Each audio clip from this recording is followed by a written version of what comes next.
Assalamualaikum warahmatullahi wabarakatuh. Salam sejahtera bagi kita semua. Selamat datang di mata kuliah kepemimpinan. Di pertemuan kali ini kita akan berbicara mengenai kepemimpinan yang efektif. Apa saja poin-poin utama dalam menjadi atau mempraktekkan kepemimpinan yang efektif menurut Gary Yukel. Langsung saja kita masuk pada bahasan pertama. Nah, di sini ada materi yang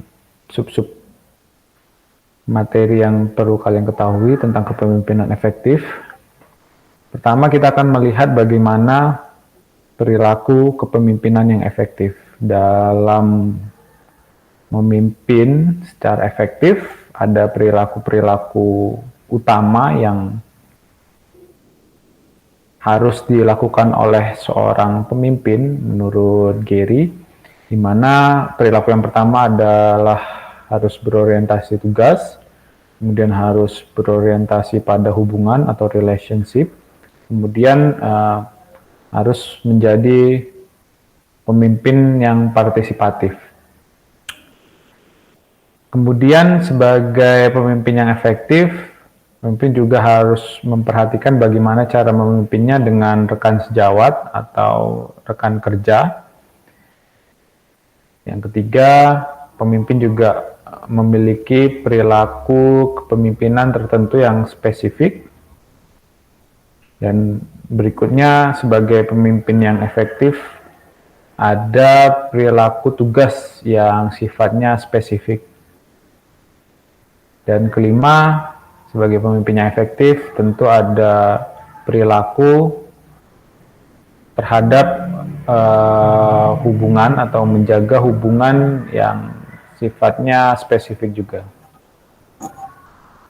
Langsung masuk pada bagian pertama.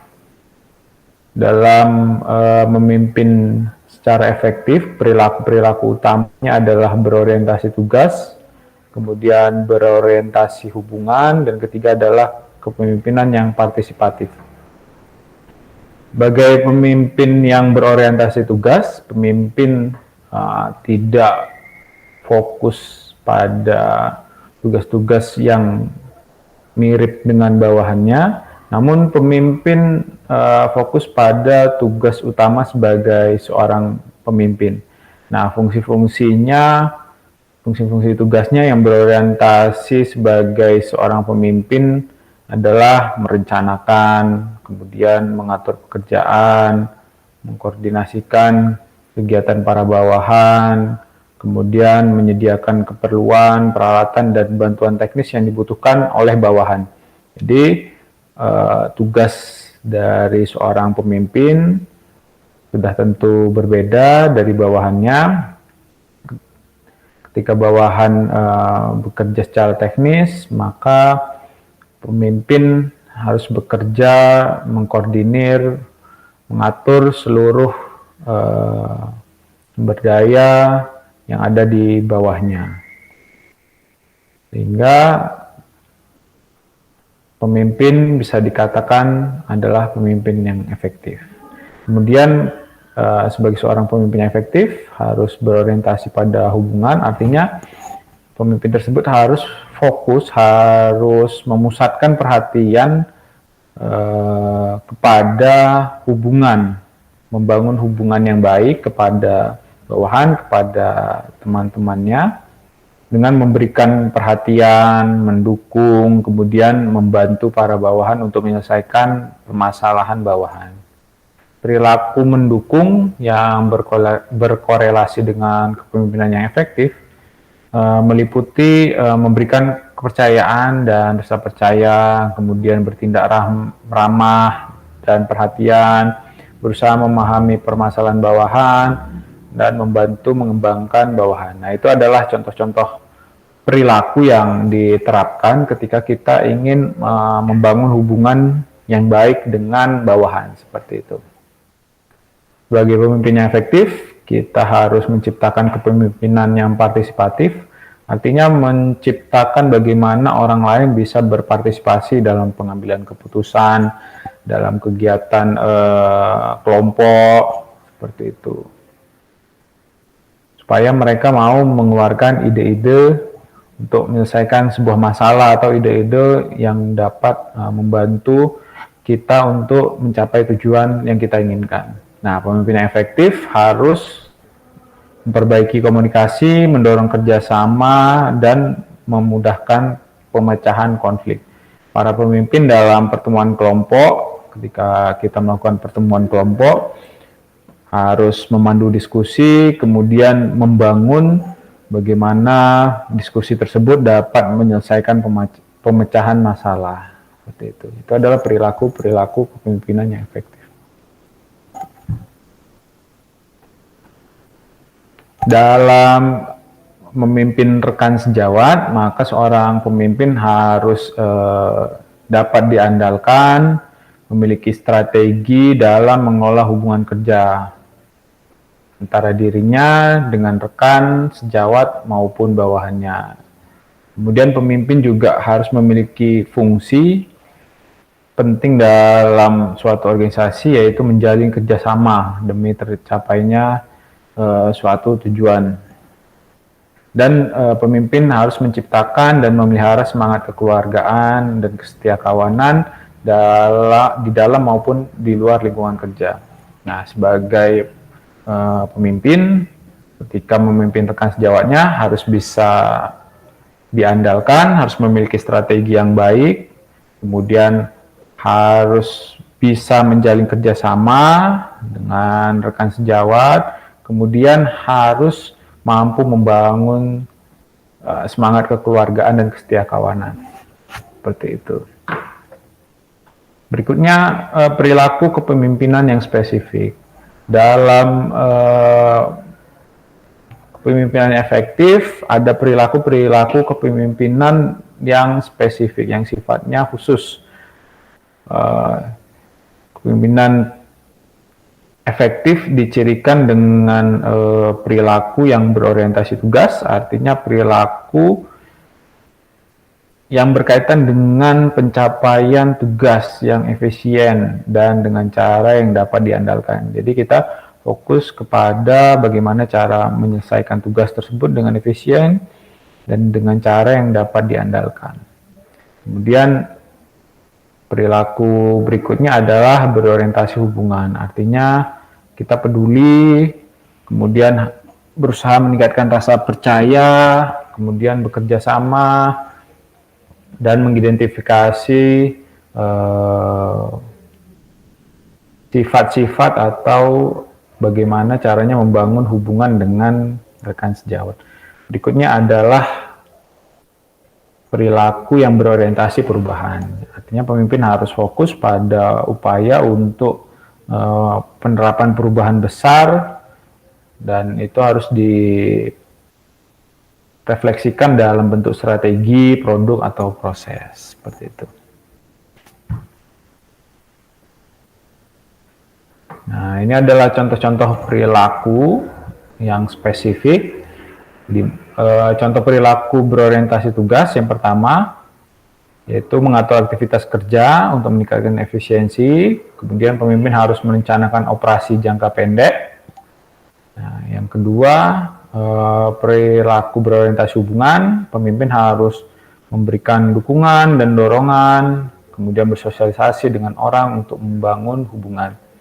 Jadi pemimpin itu harus memberikan dukungan, support, dan selalu mendorong bawahannya untuk bekerja lebih keras. Kemudian membantu karyawan untuk menyelesaikan permasalahan yang tidak bisa diselesaikan oleh karyawan. Pemimpin juga harus bisa membangun sosialisasi untuk membangun hubungan dengan bawahannya, misalnya mengadakan gathering atau family gathering atau outing, atau melakukan outbound, atau ikut kumpul dengan karyawan pada saat makan siang dan lain sebagainya. Kemudian adalah contoh perilaku berorientasi, pemimpin harus bisa menganalisa lingkungan eksternal untuk mendeteksi ancaman dan peluang. Nah, ketika pemimpin berhasil mendeteksi lingkungan eksternal, mendeteksi ancaman dan peluang, kemudian pemimpin harus mampu membuat strategi mendorong perubahan, mendorong karyawan untuk melakukan perubahan, menyampaikan strategi untuk melakukan perubahan, sehingga mendorong pergerakan karyawan untuk melakukan perubahan ke arah yang lebih baik. Seperti itu. Berikutnya adalah perilaku tugas yang spesifik. Dalam perilaku pelaksanaan tugas yang spesifik, ada 3 poin yang digarisbawahi. Yang pertama, sebagai pemimpin kita harus merencanakan aktivitas kerja. Dalam pembuatan rencana aktivitas kerja jangka pendek, berarti kita harus memutuskan apa yang harus dilakukan, kemudian bagaimana melakukannya, siapa yang akan melakukannya, kapan aktivitas itu dilakukan. Jadi ada perencanaan bagaimana kita melakukan pekerjaan tersebut, bagaimana melakukannya, siapa yang akan melakukannya, dan kapan aktivitas itu akan dilakukan. Berikutnya, kita harus melakukan klarifikasi peran dan tujuan.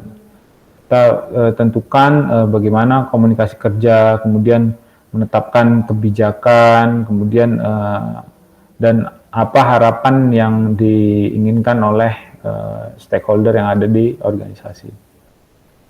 Ketiga adalah perilaku tugas yang harus diterapkan, yaitu mengawasi operasi dan kinerja. Sebagai pemimpin kita harus mengawasi, melakukan monitoring terhadap karyawan yang ada di bawah kita terkait dengan kinerja, kemudian kualitas produk, keberhasilan suatu proyek atau program yang telah kita buat. Nah, perilaku dalam hubungan ada 3. Pertama, kita sebagai pemimpin yang efektif harus memberikan dukungan. Dukungan itu bisa bentuk perhatian atau pemberian semangat, pemberian motivasi, atau memahami perasaan orang lain, atau turut senang ketika seorang sukses, turut berduka cita ketika seorang mengalami kemalangan. Nah, itu adalah bentuk-bentuk bagaimana kita memahami orang lain. Kemudian bisa kita memberikan pengakuan. Nah, tujuan utama pengakuan adalah untuk memperkuat perilaku dan komitmen pada tugas yang diberikan. Artinya bawahan kita bisa dengan senang hati melakukan pekerjaan yang dia lakukan, karena sebagai seorang pemimpin kita memberikan pengakuan.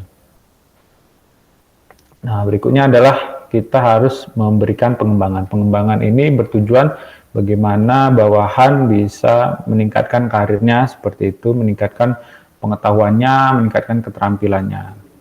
Nah, dalam memberikan pengembangan, ada beberapa praktik manajer yang digunakan untuk meningkatkan keterampilan seorang, biasanya memfasilitasi penyesuaian pekerjaan serta kemajuan karir. Ya, kita bisa memberikan pelatihan, kita bisa memberikan arahan langsung, kita bisa memberikan pelatihan atau mengajar, memberitahukan langsung kepada bawahan kita. Ya, cukup sekian pertemuan kali ini terkait dengan kepemimpinan yang efektif.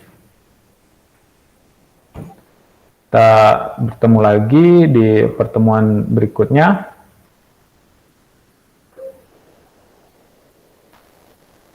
Pertemuan hari ini saya cukupkan. Assalamualaikum warahmatullahi wabarakatuh.